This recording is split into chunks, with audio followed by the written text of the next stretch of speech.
and I'm trying to get a head start on the rest of the video lectures so that I can relax a little more at the end of the semester. Just to let you in on a couple of things, this morning my wife and I bought groceries for a little bit for our family, a little bit for my mom, a little bit for 3 other older people that we know. And we went around and delivered all these groceries, and it made me think that, wow, I could maybe make some money off of this. All these older people that can't get out, or other people that can't get out, we'll go buy them groceries and bring them to their house for a little bit of money. If anybody needs that, let me know. I'm also thinking, because my wife's probably working fewer hours, she works at Kaiser in the pathology lab, and people are not doing surgeries, so there's not a whole lot of work for them. My daughter works at RC Willey, and nobody's shopping, so she's getting her hours cut. Maybe we're going to need some money. So if you see me advertising some products on these videos, you'll know why. Anyway, chapter 7 is intelligence. First of all, I want to have you think a little bit about what intelligence might be. And basically, in going through all these things I'm going to show in the PowerPoint, I'm not saying that each one of these things is what intelligence is. Basically, what I want to suggest to you in the end is that intelligence is many things.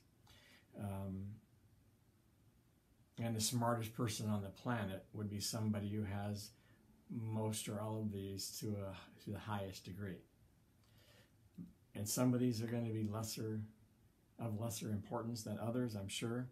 We can have an argument or debate about how important each one of these things are, but the point is each one of these is something that allows you to accomplish something, can allow you to fulfill some sort of goal-directed activity, and therefore would constitute a type of intelligence.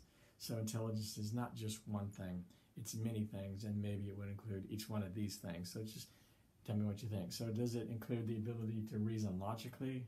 That's hard to argue against that. The ability to reason abstractly, again, hard to argue against that. The ability to retain information or memory, that has something to do with intelligence for certain. How about the ability to solve problems? That's kind of a Darwinian type of intelligence, the ability to solve problems and maybe adapt and survive. I think that's actually further down my list, actually. Ability to think quickly. Now here, a lot of people would say, okay, that's a skill, maybe that's something that helps, but it's not really a type of intelligence. But I do want to point out that if you are in the midst of a dangerous situation with somebody else, and the two of you are trying to figure out very quickly what to do to save your lives, or to make it as safe as possible, so that you come out with the least amount of injury or damage to yourself, or to somebody important to you. If one of you is better able to think through the options more quickly, and therefore the damage is less likely, the possibility of death is less likely, then you would say that one who's more able to do that thing quickly, solve the problem more quickly, has a benefit that the other person doesn't have. And maybe that's a type of intelligence. I mean, sometimes we think that thinking quickly is not important, but sometimes it definitely is important. How about the ability to visualize objects in 3-dimensional space? Spatial intelligence, they call it. So actually psychologists, because they call this spatial intelligence, they would probably agree this is a type of intelligence. Maybe not as important as some, but then again, the ability to navigate in a strange area without the benefit of landmarks and things like that, because you have an ability to just kind of understand where north, south, east, and west is, and you have a sense of direction. Maybe that's a type of intelligence that can be very beneficial for some people at some point. How about common sense? A lot of people would argue that heck, if you don't have common sense, even if you have a whole lot of other traditional types of intelligences, you're really not ultimately all that smart, and that maybe common sense is the most important type of intelligence. And I would argue that there's a lot to be said for that type of intelligence. But again, the person who has, say, the ability to reason abstractly and logically and can think quickly and can see relationships and solve problems, has a very good memory, but who doesn't have very good common sense is not going to be as smart overall as somebody who has all those other things plus common sense. There's the Darwinian type of intelligence, the ability to adapt and survive. And then how about the ability to communicate? Maybe I think I know people that are very intelligent, but the ability to communicate that or communicate anything well to other people is pretty limited. And yeah, I would acknowledge that they're smart in a lot of ways, but their intelligence would be added upon if they had the ability to communicate what they know. So again, the idea is that this intelligence is many things. Some of these things are traditional academic types of intelligences. Others seem to be more like talents or skills and therefore not intelligences. But these other talents or skills could actually be considered to be intelligences because they can allow for success in a given area, a given domain.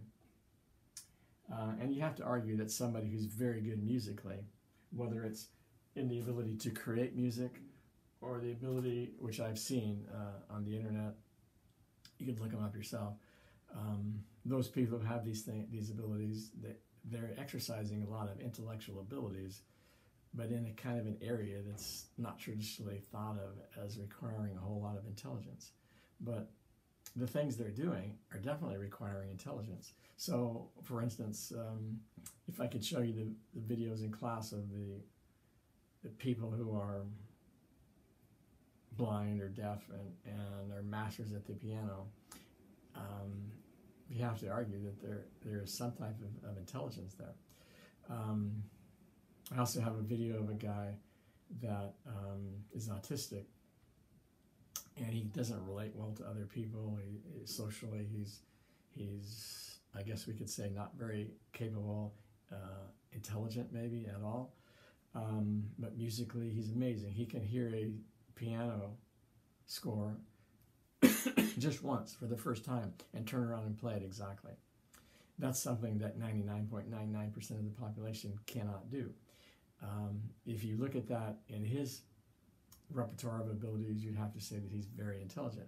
If you look at the rest of his lack of intelligence and how he struggles in so many other areas, then you'd have to say kind of that he's not intelligent, which makes it kind of crazy to actually talk about anybody as being highly intelligent or not. The question is what intelligences do they have?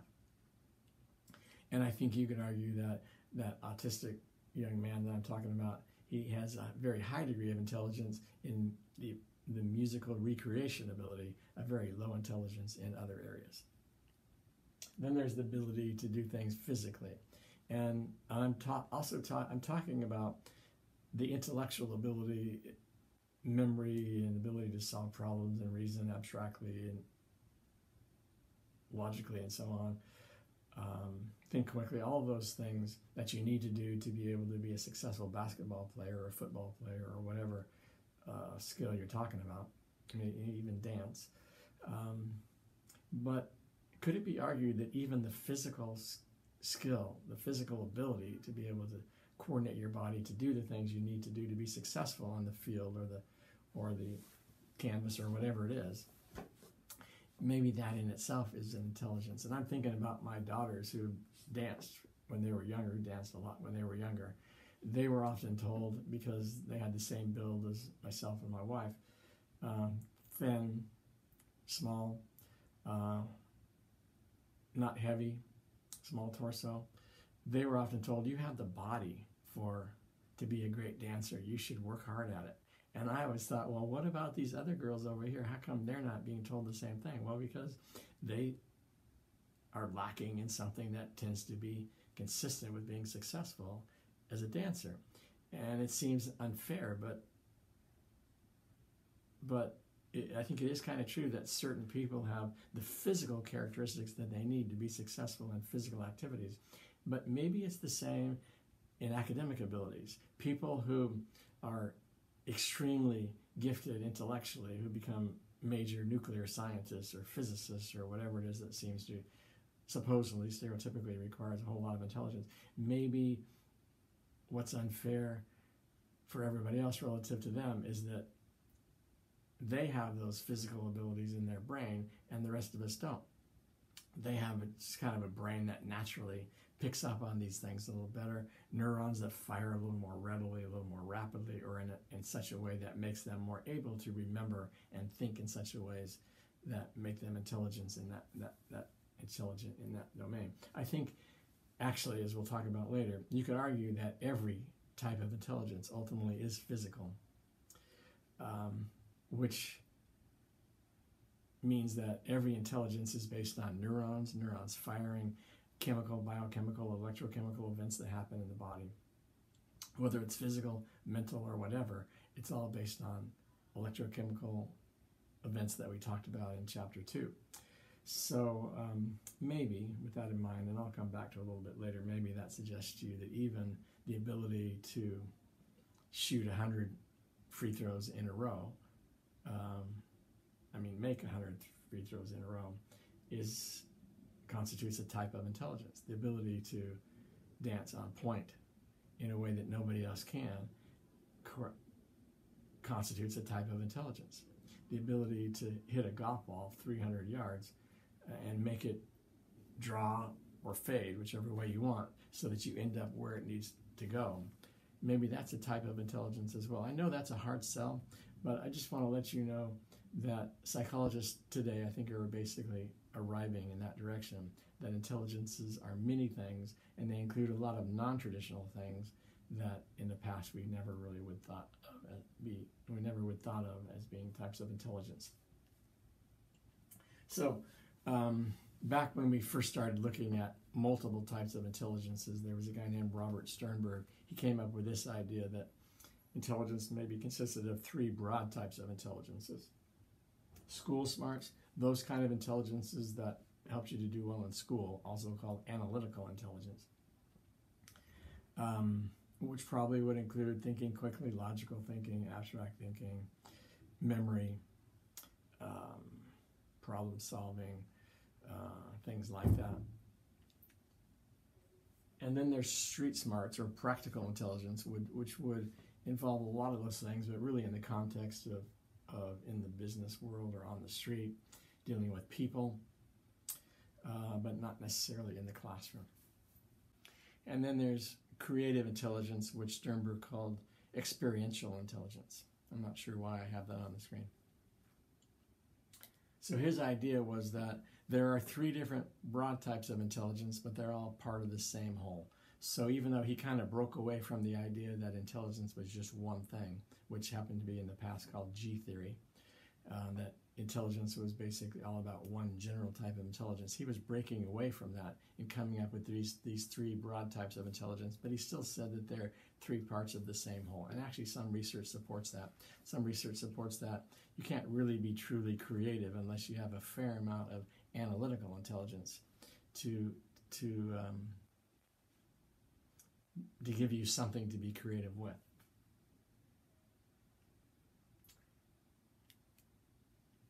And then you have a guy named Howard Gardner who came along and says, well, okay, there are multiple types of intelligences, but instead of just kind of the traditional street smarts and school smarts and creativity, maybe the types of intelligence could include skills and talents that would go far beyond just kind of the real basic applications in school and work. So he talked about, initially he talked about 7 types of intelligences. Linguistic intelligence, which would be communication, language in general. Logical mathematical intelligence. Linguistic intelligence would also include vocabulary.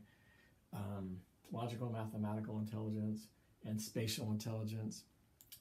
And then musical intelligence. So the first 4 on this list would be parts of traditional IQ tests. But then non-traditionally, we have musical intelligence, according to Gardner.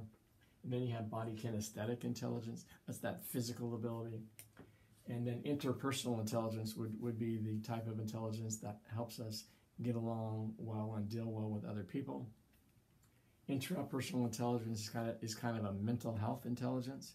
This is what allows me to understand myself well and to be able to get through life without being depressed, anxious, or mentally ill in other ways. So this is probably strange to you, but you could argue that somebody who's mentally ill has a lower degree of intrapersonal intelligence. Doesn't seem right in some way, but again, if intelligence is many things, maybe it would include this kind of intelligence, this kind of ability as well. So these 7 were the first 7 that he came up with, and then he added 2 more. He added naturalistic intelligence, the ability to understand nature and deal well with nature, and then existential intelligence, the ability to understand and deal well with questions of life and purpose of life issues.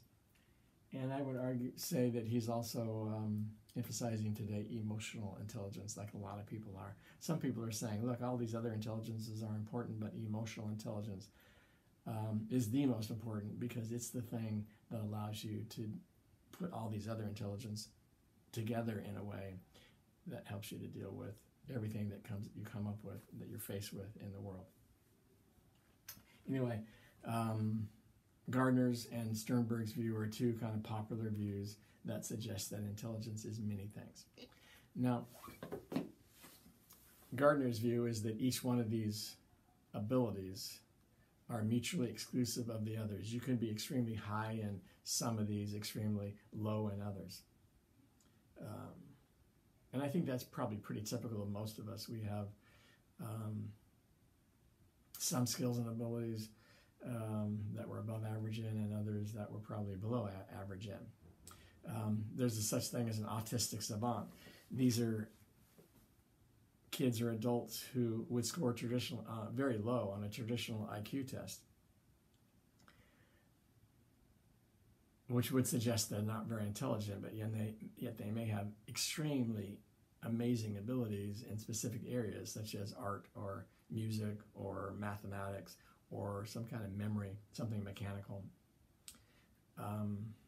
They kind of suggest to me and to other psychologists the fact that they can have this juxtaposition of very amazing abilities with very low abilities suggests that intelligence is many things, and you can't really look at anybody and say whether they're smart or not smart. You have to really just look at where they're smart and where they're not smart.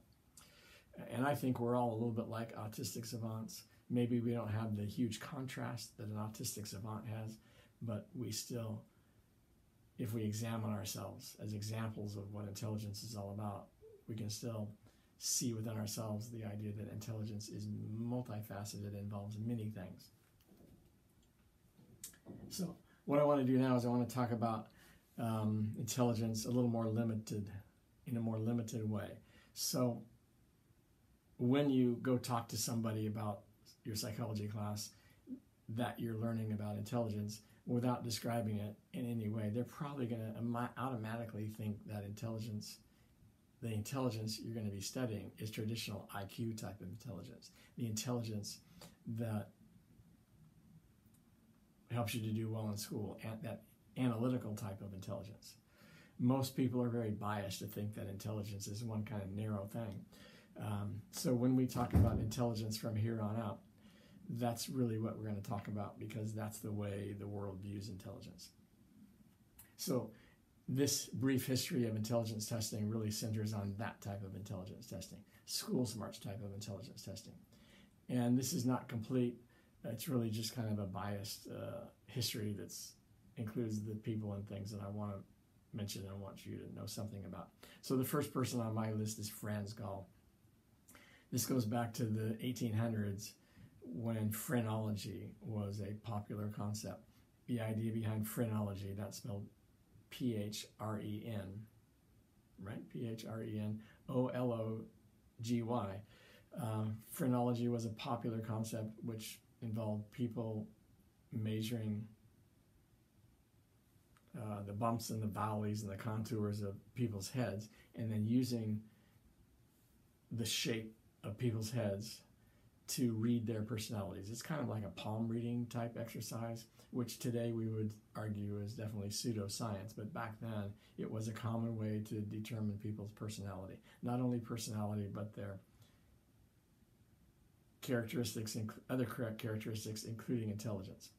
So you've probably seen those kind of bare skulls with a map on the skull, and in each area of the map, there are words that suggest this is the area of the skull that has something to do with aggressiveness, and here's the part of the skull that has something to do with spatial processing, and then another one having to do with another part of our being, part of our personalities and intellectual abilities. The idea was that if you could see and feel the contours and the shape of people's skulls in these different areas, then you could determine how capable, how smart they were in each one of these areas. And the reasoning behind it was the skull is just the outward manifestation of the brain, and the brain is where this stuff lies. And so by reading the skull, we can read the brain in a sense. Well, we don't use that as a way to measure personality or intelligence these days, but you have to understand that Franz Gall was kind of embarking on a territory that is still alive and well. I told you not to call me. Sorry about that. What's alive and well still in the theory of intelligences is that biology plays a large role. All right, some technical difficulties. So even if you don't agree that intelligence includes physical abilities, you have to agree that any type of intelligence is going to have a biological basis, at least to a certain extent. And I would argue that's true for physical abilities as well as like that you might do in sports, but also musical abilities, and also probably true in memory and intellectual processing.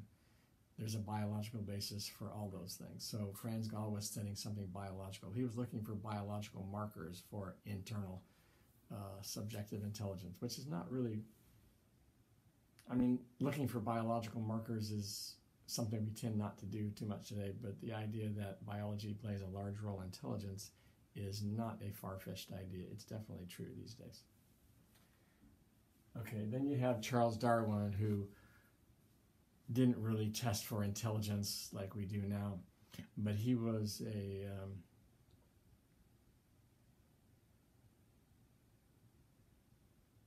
person early on who noted that biology plays a role in who we are, and he talked about survival of the fittest. I understand that he didn't actually coin that term, somebody else did, but his theory is described as survival of the fittest, and if you analyze that phrase, you're basically talking about survival of the most intelligent, most capable of solving problems that allow you to adapt and survive, and then pass those characteristics on to your offspring. Then you have Sir Francis Galton. So in other words, he was definitely carrying along with the idea that intelligence was biologically determined. Then you have Darwin's cousin, Sir Francis Galton, who also was a contemporary of his and Franz Gall. So he was also interested in the biology of intelligences and the head. So he didn't really, like Franz Gall, unlike Franz Gall, he wasn't interested in the shape of people's heads. He was interested more in the size of people's heads. He believed that the bigger a person's head, the smarter the person was. And that kind of fit with the idea that the bigger the brain of species, particularly relative to their overall body weight, the more intelligent that species would be. He also believed that intelligence was related to sensing abilities. If you had a superior sensing ability for touch, taste, smell, hearing, or vision, if it was more keen, more acute, then you would be smarter. And so he measured people's head sizes. He measured their sensing abilities. He also believed that your race mattered. Of course, in the sexist era back then, in the racist era back then, whites were smarter than non-whites. And in the sexist era back then, he believed that men were smarter than women. And so he measured people's head size, their sensing abilities, recorded their gender, their race, and also their ancestry, because he believed that intelligence was related to being the progeny of nobility.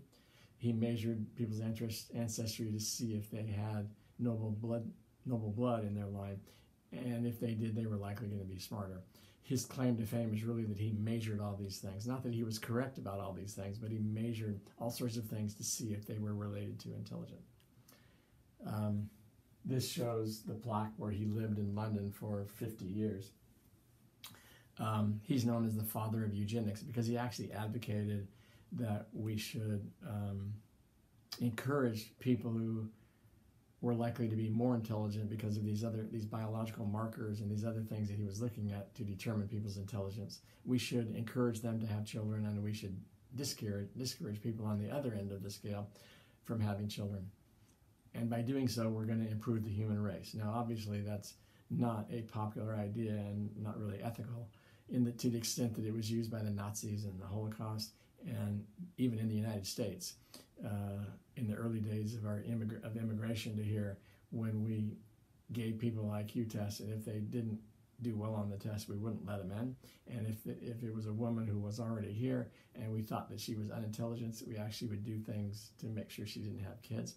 All those things are kind of part of this eugenics movement and not ethical, not appropriate, particularly in our current way of thinking. But then again, we are doing things today that kind of involve a similar sort of idea. If we can fix certain things in people's DNA, or even a fetus's DNA before they're born, then maybe we're going to improve not only their lives, but the race in general by manipulating DNA to a certain extent. So I think that that's kind of a positive side, a lot of people would say, to the idea of eugenics. But of course, we don't want to do it in terms of whole races or groups of people, which relegates certain races or certain groups of people to like the lower rungs of society because they're biologically unfit. We certainly don't want that going on. But I don't think you can throw out all work on DNA and improving people's lives by manipulating DNA. I don't think you can throw all that out the window.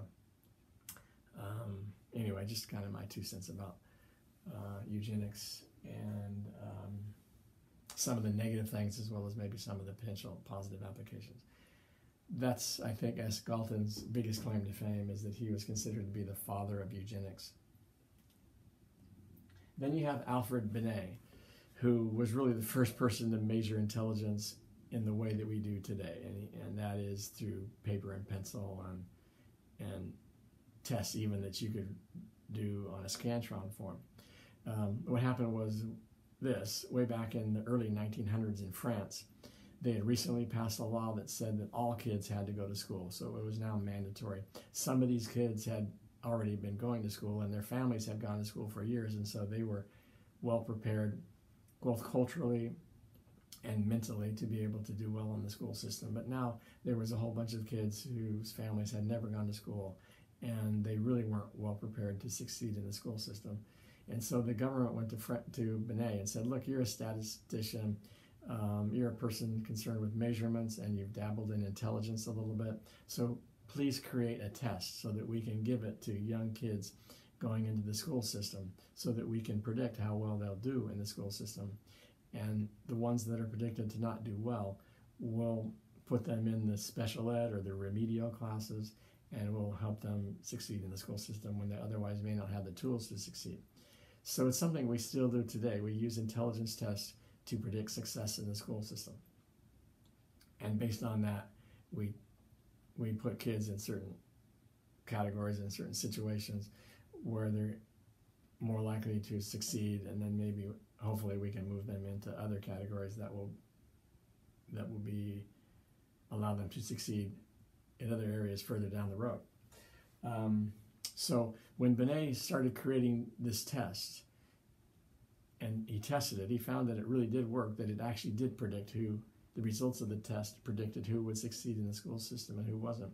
That test became known as the first valid test of intelligence. I want you to just understand, though, that he was measuring a specific type of intelligence. Going back to what we talked about at the beginning, intelligence is many things. One of those types of things would include school smarts. That's what he was measuring, specifically the ability to succeed in the school system. And yet that became known as intelligence. One of the reasons why we're so biased into thinking that intelligence is one thing is because we began to label that one type of intelligence way back in the early 1900s, and it's just sort of stuck ever since. Louis Terman in the United States saw what Binet was doing in France and said, hey, we can do that in the US. We can give this test to young kids and predict their success and track them and put them in the right areas for success. He also, though, believed that maybe this type of intelligence was what we'll call G, what I called G earlier, this general intelligence that allows not only for success in school, but success in life. And so based on that idea, he began to advocate the use of these tests. As I indicated a little bit earlier, for immigrants coming into the U.S., we can give adults these tests and determine whether they're really fit enough to come to our country. We can give it to adults to determine all sorts of things, whether they're fit for this job or that kind of a job. So he advocated the use of intelligence testing, not just in children to predict school success, but in adults to predict life success. And then you have David Wexler, who came along. I should mention that Louis Terman was the person who brought intelligence testing to the U.S. David Wexler was the one that opened it up and made it widely used, because the first test, Alfred Binet's test in France and Louis Terman's test in the U.S., were one-on-one tests. They took a long time to proctor, and because they were one-on-one, if you were going to test a lot of people, it took a long time to test a lot of people. So David Wexler came along and made the tests group tests, and he also took the intelligence score that Binet and Terman were using and divided it into multiple types of scores. And so there began to be the idea that there were different types of intellectual abilities on these tests. There was performance ability, there was verbal ability. And so intelligence scores began to be broader than just one score based on your test performance. So David Wexler was like the Henry Ford of intelligence testing. He's the one that sort of mass-produced it through his efforts. Now today, you may take the Stanford Binet intelligence test as a test of your intelligence, or maybe one of your kids would take this test. This is the longest running IQ test. It is Terman's adaptation of Binet's test in France, called the Stanford Binet test because Louis Terman was a professor at Stanford University. And I think the test was developed in between 1916 and 1920. So it's been changed since then, but it's still the same basic idea. Then you have the Wexler Intelligence Scale for Children, which was the David Wexler version of the Stanford Binet test for kids. And then you have the Wexler Adult Intelligence Scale, which was the adaptation for adults. So if you take a really good IQ test these days, it's likely to be one of these three. And if you take another good test that's not one of these three, it's likely a test that can trace its ancestry back to Binet and Terman. So those are the two people that are most responsible for intelligence testing in the world. Another thing that happened with intelligence testing is the development of an IQ score. So originally the IQ score was based on this concept here. Mental age is the age that you are relative to other people who take the test. If you take the test and you're 4 years old, actually, let me rephrase that. If you take the test and your scores compare to other people who are 4 years old, other kids who are 4 years old, then we would say that you scored at the level of a 4-year-old. So your mental age is 4. If your chronological age is 4 and your mental age is 4, then your IQ is going to be 100. So you can see the average IQ is going to be 100. Similarly, let's go down a year. If your mental age is 2 and your chronological age is 3, so you're a year behind, then your IQ score is going to be 67, right? 67 happens to be where 2% of the population fall, the lower 2%. If your mental age is 4 and your chronological age is 3, then your IQ is going to be 1.3, 130. That would put you in the top 2% on the high end of intellectual ability. So looking at the bell curve of IQ scores, again, 100 would be average, exactly, but the overall average would be 85 to 115, and about 68% of the population fits between 85 and 115. They are considered average in intelligence. And then if you go out to 130 on the top end and on the other direction to 70 on the bottom end, then that's where you get the top 2%. Oh, excuse me. You get the top 2% and the bottom 2%. I want to point out that if your IQ is 0, that could mean that you're dead, but it could also mean that, actually, that would mean that you're dead. If your IQ is 1 or 2, it could mean that you're not fully dead, you're just brain dead. And we talked about brain dead, being brain dead in chapter 2. It's kind of a misnomer in that you're not really totally dead. It's just that there's nothing going on in your brain other than medulla activity that's allowing your stomach to digest food and your heart to pump blood, things like that. If you're brain dead, you have an IQ of 1 or 2. If you add to the ability to breathe and digest food, the ability to move your arms or hands, then maybe your IQ goes up to 4 or 5. There are 4 types of mental retardation. It would be the IQ from 4 categories, I should say, groups of mental retardation. It would be the people who have the IQ from 0 to 20, 1 to 20, and then those who have an IQ from 20 to 35, and then those from 35 to 50, and then another group from 50 to 70. And as you move up the scale, you're gaining more physical abilities. And initially, it's all physical. It's not mental at all. It's not until you get higher than 70, 80, 90. That's when real intellectual abilities come into play. I just want to point out that many of you who think that physical skills have no place in this discussion of what intelligence is, have to realize that at the very initial stages of intelligence, when we're very young, it's purely physical. Or when you have very little ability, it's purely physical. And as you gain more physical abilities, your intelligence goes up. And I would argue that if you were on the real high end, you're extremely gifted intellectually, you probably also have some physical gifts, just like these people down here have physical handicaps, which makes them less intelligent. These people have physical gifts that make them extremely intelligent. And I mean physical gifts in terms of how the brain works, that makes them more capable of doing the things that we would say makes them intelligent. All right, so these people develop these tests, and from these tests we can determine some numerical score kind of describing their intellectual abilities. But how do we know that these tests are any good? Well, there's 3 broad criteria for determining whether a test is good. The first one is that the test is standardized. Basically, this means that it's been administered again and again and again in the same way to large groups of people so that we can determine what the average score is for 3-year-olds and 4-year-olds and 5-year-olds and 6-year-olds and so on.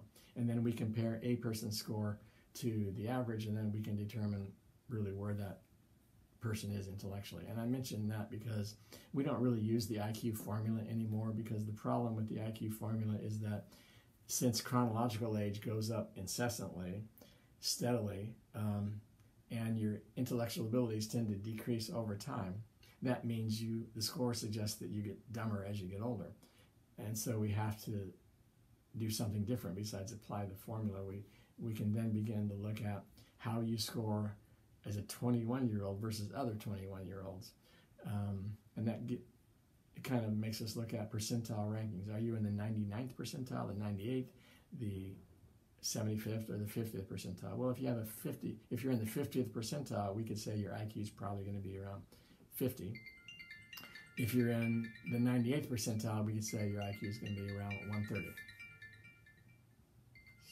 Stop calling me. Next, we would say that a good test is one that's reliable. When you test today, stop. Okay. When you take the test today and you get a score representing your intellectual abilities, and then you take it next week, and then you take it 6 months from now, it's likely going to show the same results. Of course, that's based on the idea that intelligence is relatively static, particularly when you're younger. That's probably true.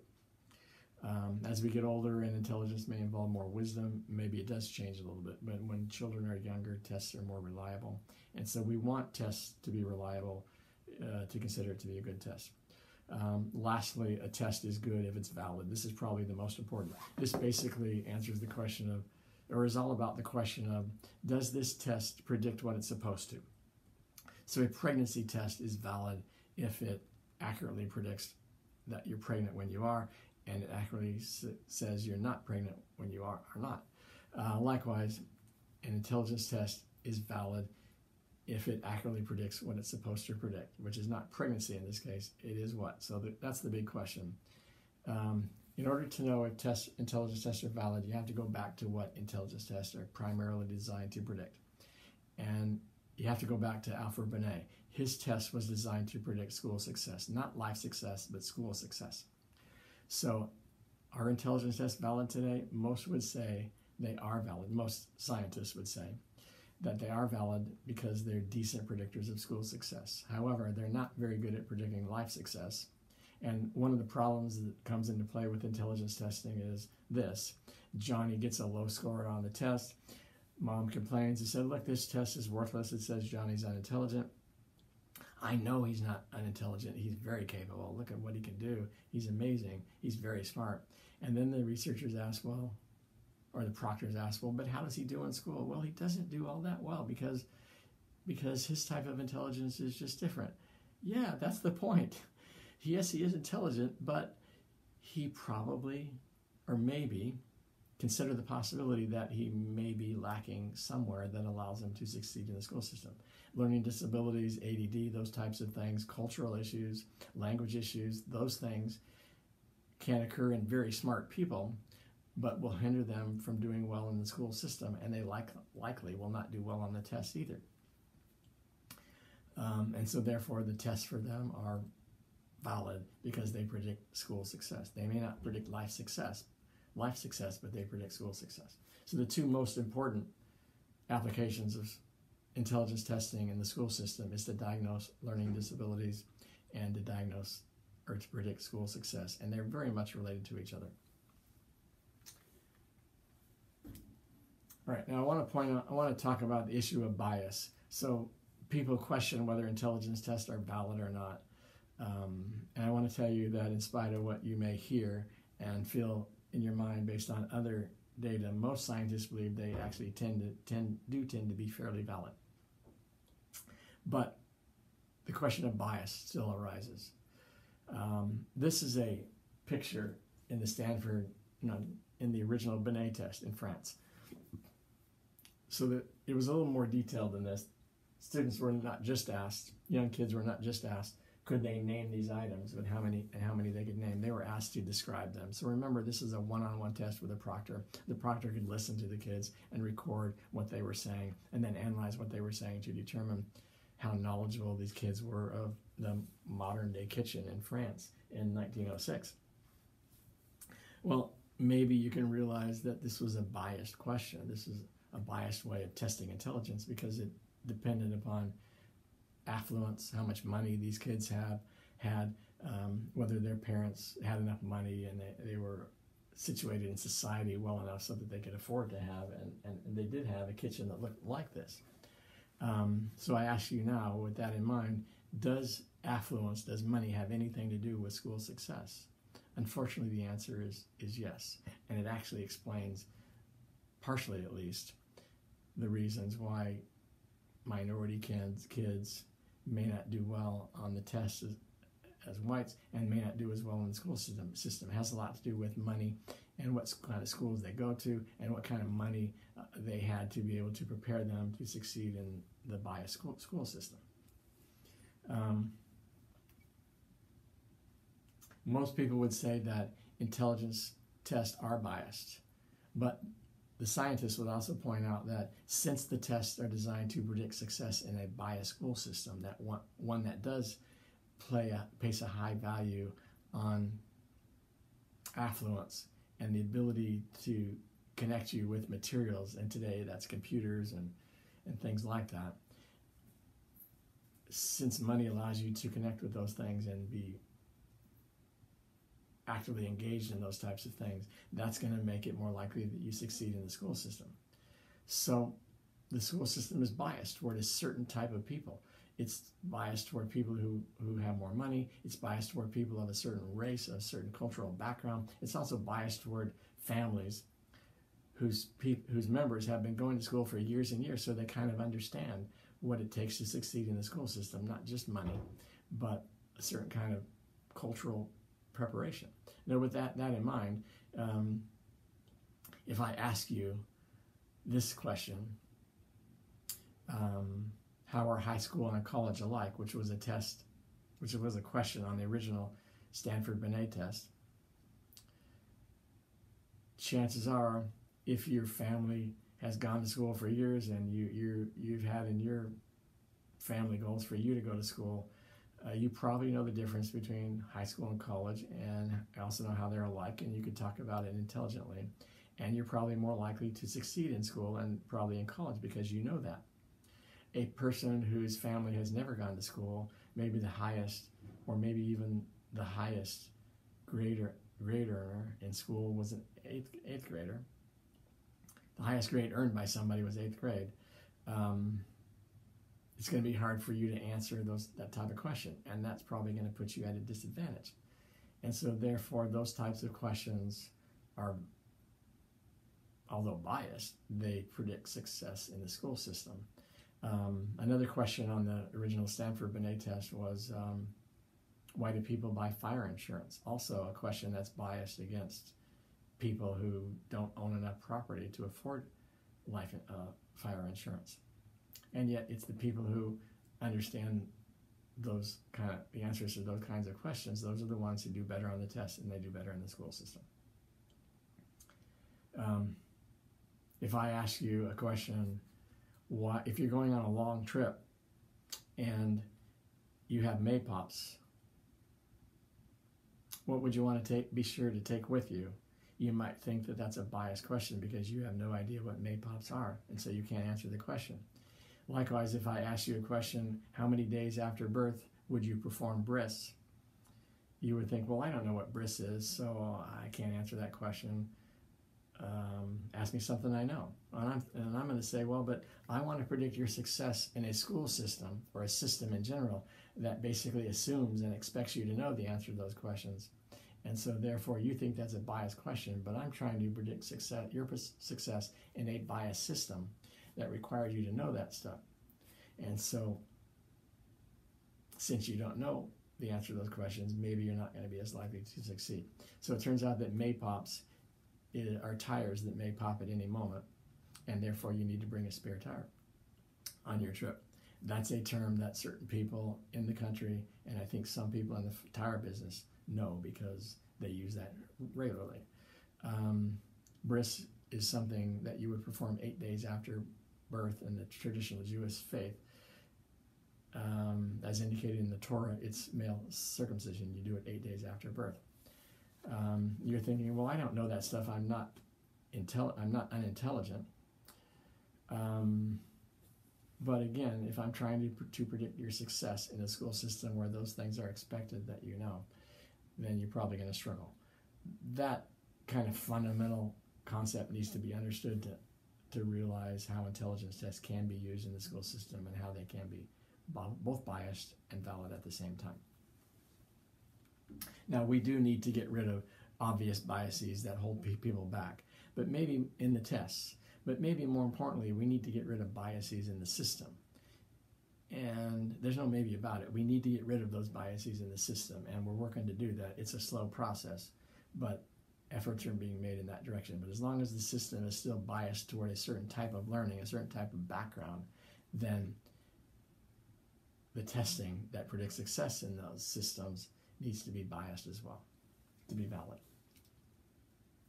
Okay, let's take a look at kind of the big argument in this whole chapter. How much of this type of intelligence, or actually how much of any type of intelligence, comes from nature and how much of it comes from nurture? And what evidences suggest that nature or nurture influences intelligence? So again, still talking about academic intelligence, there are twin studies that suggest that biology matters. I'll come back to those in a bit. Let's talk about the adoption studies. The adoption studies definitely show that biology matters. So in these studies, what they do is they take kids who were adopted out at birth, they give them IQ tests, then they take the biological parents, give them IQ tests, and then they take the adoptive parents, the ones who raised the kids, and they give them IQ tests and basically just do statistical analyses to determine which set of parents these kids are most similar to in IQ. Is it the adoptive parents who nurtured them but didn't give them the DNA they have?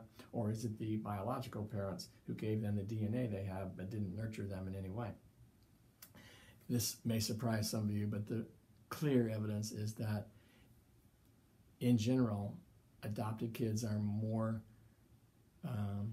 similar in IQ to their biological parents who never nurtured them than to their adopted parents, which suggests that in terms of nature versus nurture, nature wins out here. Now, I'm not saying it's 90-10 in favor of nature over nurture, 90% to 10% nature over nurture, or even 60 over 40. It's probably more like 51 to 49, but something like that. They're both very important, but adoption studies show that nature may be slightly more important. When you're talking about broad groups of people, you can't really say that in any one individual. In any one individual, you never know how much of their intelligence comes from nature versus nurture, but in large groups of people, you can say that nature tends to win out. And I don't mean in racial groups, I just mean in large groups of people within the same racial group or other category you want to look at. Biology tends to win out. Breeding studies also show that biology matters. We can breed for intelligence. We do it in rats, we do it in mice, we do it in animals. We breed for certain personalities, certain demeanors in dogs, certain type of ability in racehorses, bone structure in racehorses, because we know that biology matters. It's not just about nurturing racehorses to be fast and dogs to be aggressive or passive. It has to do with their genes to a certain extent. So in rats, what they do, mice, they put mice in this tub of water. And in the tub of water, it's really cloudy, and the mice can't see where these platforms are in the pool that will allow them to stop treading water, but allow them to rest and live, because they're not always trying to stay above water so they can breathe. They can't see these platforms, but they can swim around and eventually find them and save their life. What they find is that certain mice are better able to find these platforms and remember where they are and find them the next time they're placed in the water. Other rats are not as capable. They then divide the mice into two different groups, the smart rat mice and the not so smart mice. And then they allow them only to breed within themselves. And so they have offspring. They then take the smartest of the smart mice and allow them to breed within themselves. And the same thing with the not so smart mice, only allow them to breed within their own group. And then they find of their offspring the least smart, and then they separate them out and only allow them to breed within themselves. And eventually, after several generations, what they find is they can create a very intelligent group of mice in comparison to a very unintelligent group of mice on the other end of the spectrum, which suggests that we can breed for intelligence in animals, which also suggests that we can breed for intelligence in humans. Some people have argued that we naturally breed for intelligence because smart people breed more often with smart people. I would argue that it's a good thing that we have alcohol, even though I don't drink, hormones, and that we can be stupid sometimes. We can be totally crazy, and we can have indiscriminate sex with people who are not as smart as we are, and vice versa. What that does is it tends to even out the gene pool a little better. Otherwise, we would, according to some people, become more and more a society of the haves and the have-nots when it comes to intelligence. Now, I don't know that that would actually happen, but some people have theorized that that could happen. And the saving grace for humans is humans, hormones and stupidity, which causes us to kind of sometimes do the non-normative thing and have sex that leads to offspring with people who are not our matches intellectually. There's other variables there, obviously, but in a simplistic way, that's something that helps us a little bit. Now, there's evidence for nurture as well. Twin studies, again, suggest that nurture is important. We'll come back to those in a second. Then there's orphanage studies. Many of these studies were done in Romania after the fall of a dictator in the early 90s whose massive social experimentation and also because of a poor economy, it all led to a situation where a lot of kids were left to languish in orphanages. Psychologists went into these orphanages before and after the fall of this dictator, when the Western world was basically going in to try to pick up the pieces. What they found was that kids who were placed in orphanages that scored higher in IQ, once they were languishing in the orphanages and neglected and exposed to a non-stimulating environment, their IQ scores would go down up to 30 points, between 10 to 30 points. And likewise, he found in the other direction that kids who were coming from orphanages whose IQs were low because their environment was not very enriched, once they were placed in enriched environments, their IQ scores would go up 10 to 30 points. And remember, 30 points might be the difference between average and mental retardation, or between average and gifted. So that's a huge shift that is basically based on nurture. Then there are expectation studies. There's a famous study by Rosenthal many years ago that in which researchers went to classes, teachers and the students, gave the students these IQ type tests, told the teachers the results of the tests, and basically said, these 5 kids in your class are going to be the gifted kids. They're going to be the best kids. They're going to succeed and excel. So at the end of the school year, after all the learning that goes on and the grading that goes on in the school year, the researchers came back and asked basically, well, how did we do? Rosenthal asked, how did we do? Did we accurately predict that these kids would do the best in the class? And the teacher said, yeah, you did. These kids were the cream of the crop.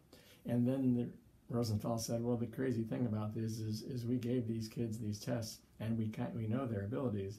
We think the tests are fairly valid. But when we told you who was gifted, John, Mary, Jane, Jill, and so on, we actually just put all their names into a hat and pulled them out one by one randomly, and the 5 that we told you were gifted were just randomly chosen, and we know that they weren't actually the cream of the crop. But the fact that they became the cream of the crop in your class suggests that your expectation changed the outcome. And of course, the teachers would probably deny that they did anything to alter the outcome for these kids, but this sort of thing probably happens again and again in the school system and in life in general. People expect certain things out of you, and then they act in a way towards you in a way that brings out of you what they expect. That's called behavioral confirmation, and definitely applies in terms of intelligence and in some ways and other types of characteristics.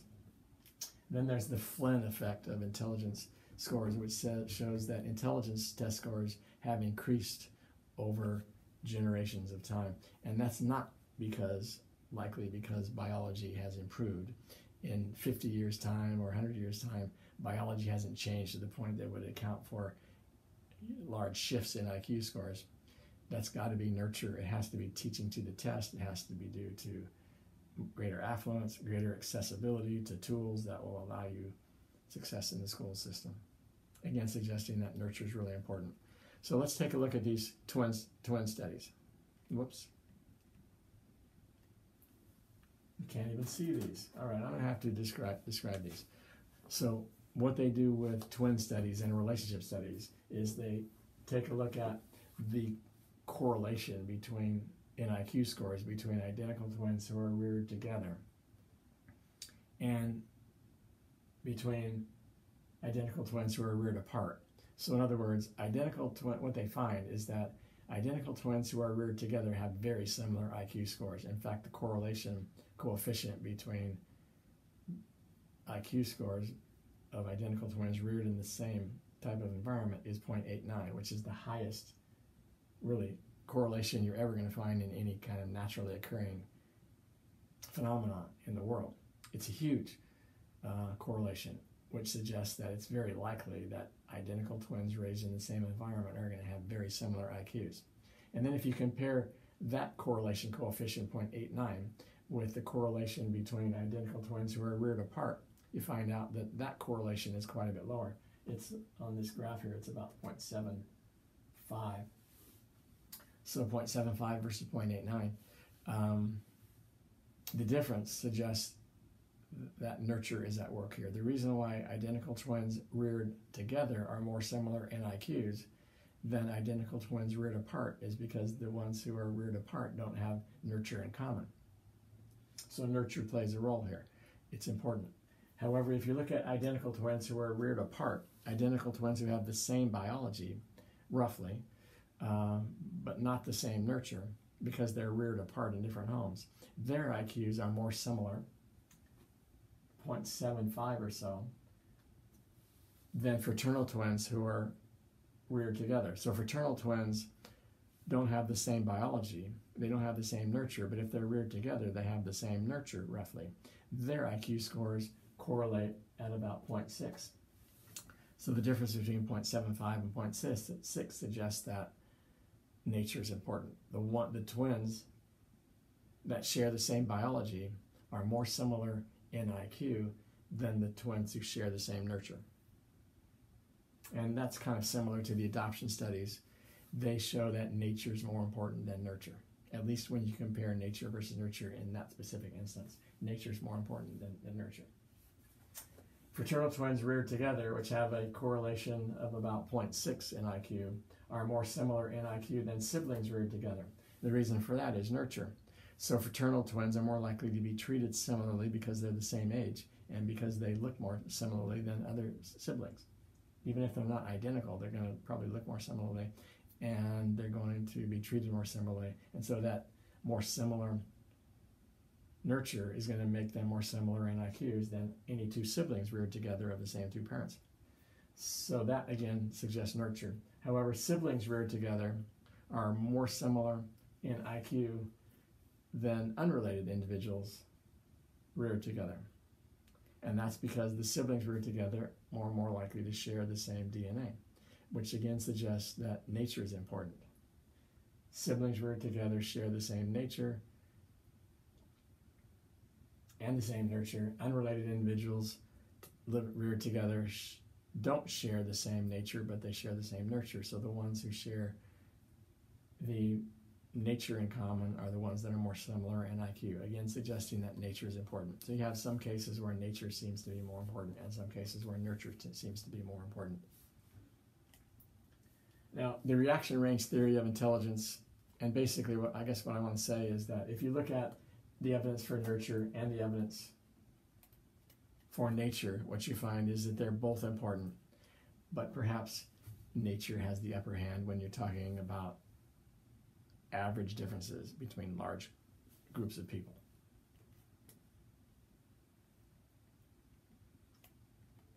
So the reaction range theory of intelligence says that if you're raised in a poor environment, you're going to end up on the low end of your potential. Your potential being what nature gives you, the window of opportunity that your genes give you. But if you're raised in a poor environment, you're not going to maximize that potential, so you're going to end up on the low end. If you're raised in a good environment, you're going to end up on the positive end, the higher end of your potential. If you're raised in an average environment, you're going to end up in the mid-ranges of your potential. But if you look at all that, what you see is that that potential is really important because it determines what nurture can work with. The idea is that nurture can only work with what nature gives it. And if you're given better potential because of the better genes you got from your parents, then you're going to be better off in general than somebody who's given poorer genes and has less potential.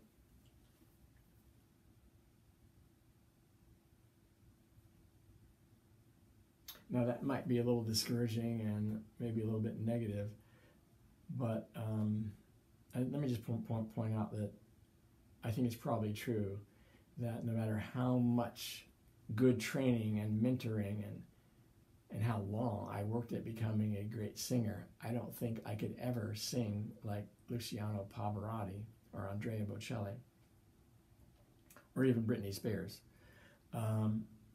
because I just really don't have that ability within me. Now, I think I could probably get better. Nurture would probably improve me, but I just don't have the vocal apparatus or the musical ability, the ability to hear pitches and understand the difference between that pitch and that pitch. I just don't have it to be able to be a great singer.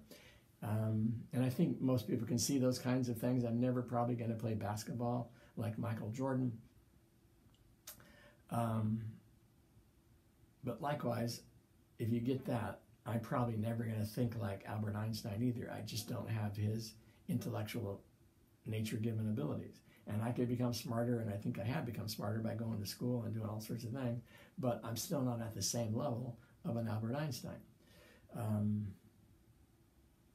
So in other words, I guess what I'm saying is that what this idea suggests to me is that if you don't have those tools to be the dancer or the singer or the Albert Einstein or whatever that you want to be, it's not the end of the road. Figure out what your skills are. Figure out where your intelligences lie and find a niche that allows you to develop those skills.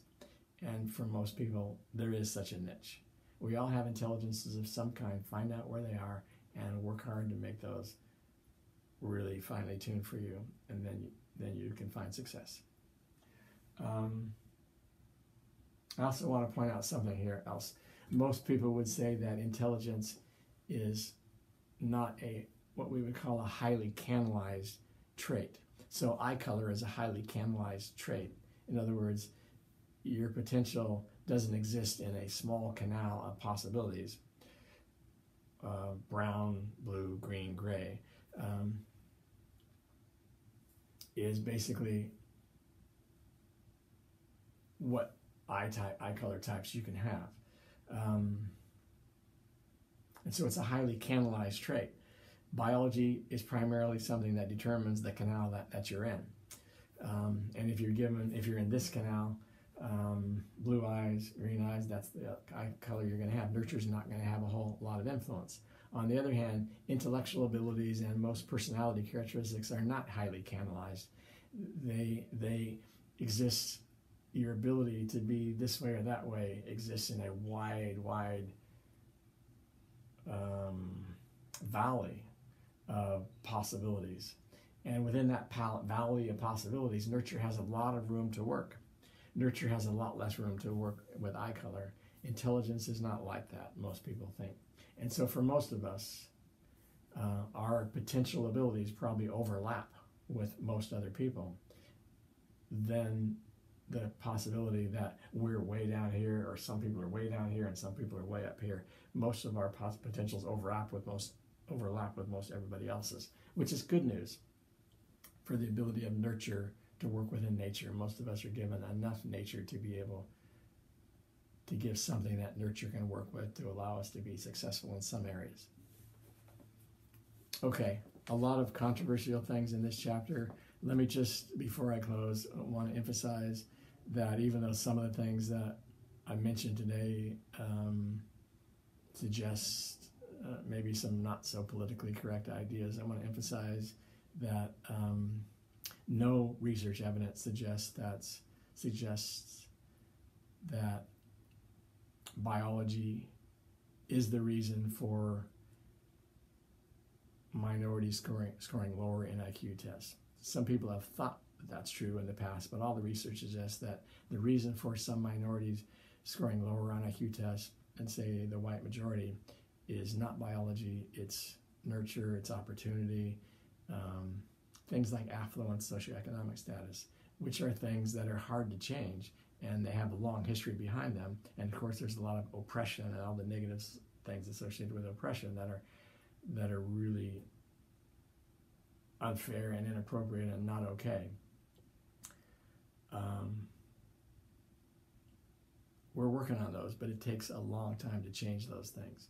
And as we change things and make the world more fair in so many ways, then we'll see the differences in IQ scores between different racial groups disappear over time.